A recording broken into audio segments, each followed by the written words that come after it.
At 3 a.m., a Russian bank was already lost. No alarms, no broken systems, no sign of intrusion. Yet someone, somewhere in the world, was watching every screen, every password, every dollar.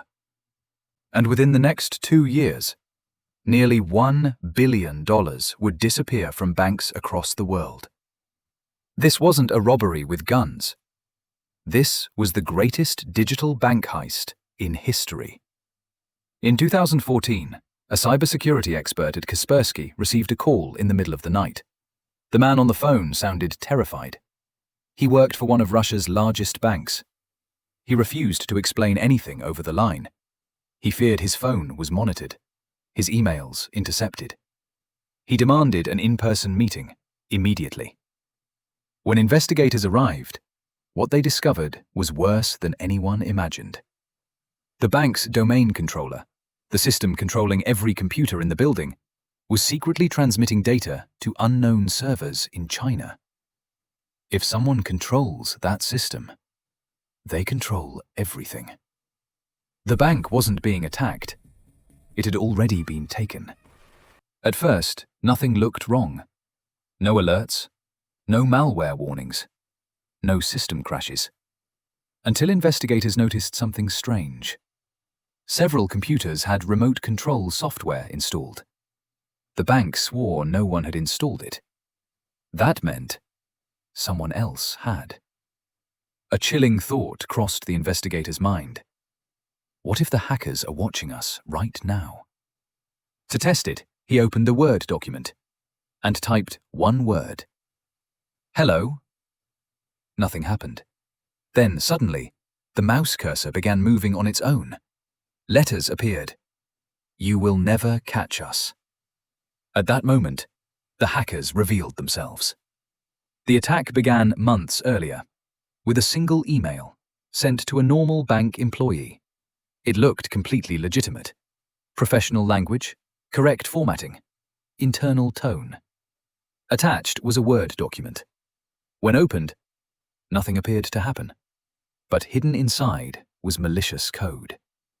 A back door was installed, keystrokes recorded, screens monitored, passwords captured. That one computer became the gateway. From there, the attackers slowly moved through the entire network, silently, patiently, waiting. Eventually, they located the administrator's computer. They slowed it down on purpose. When the employee called IT support, technicians arrived and typed in the administrator password.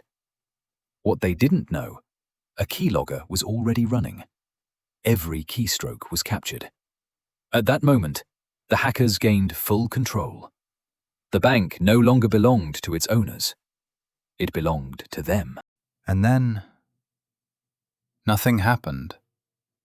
No money stolen. No alarms triggered. For months, sometimes years, the hackers did absolutely nothing. They watched. They learned daily routines, security review timing, transaction verification delays. They became invisible employees. Only when they understood everything did the robbery begin. First, they impersonated senior executives. Internal transfers were approved. Millions disappeared. Second, money was sent to accounts controlled by money mules across the world. Withdrawn in cash. Gone. But the third method felt unreal. Because they controlled the internal network, they could command ATMs remotely. On specific nights, machines began ejecting cash. No card, no PIN, just money pouring out. In Taiwan, one man simply stood and waited. Then the ATM started spitting bills non-stop. Across the world, dozens of machines did the same thing, at the exact same second. Eventually, they made a small error. Tiny accounts were artificially inflated. People went to sleep with a few dollars and woke up millionaires. Some went directly to the bank. That's when alarms were finally raised. Cybersecurity companies, Europol, international agencies, all joined the hunt. But digitally, the hackers were nearly untouchable. So authorities did the only thing left. They went physical. In Taiwan, over 500 police officers were deployed. Thousands of security cameras were reviewed. Suspects were identified. Most escaped. 3 didn't. Cash was found hidden in mountains, in train station lockers. For the first time in history, people connected to the operation were arrested. But they were only pawns. The real mastermind was still free. The trail eventually led to Spain, to a Ukrainian computer specialist. His name? Dennis K. Authorities raided his luxury home in 2018.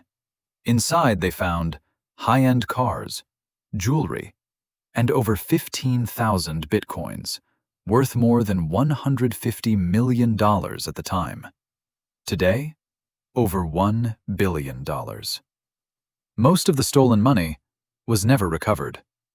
Experts believe the group was never destroyed. They simply changed names. Fin7, Cobalt, JokerStash, same methods, same patience, same silence. Because in the digital world, the most dangerous criminals aren't the ones who break in loudly. They're the ones already inside, watching. And somewhere right now, another cursor may be moving. If you want more real cybercrime stories like this, subscribe, because the next attack might already be happening.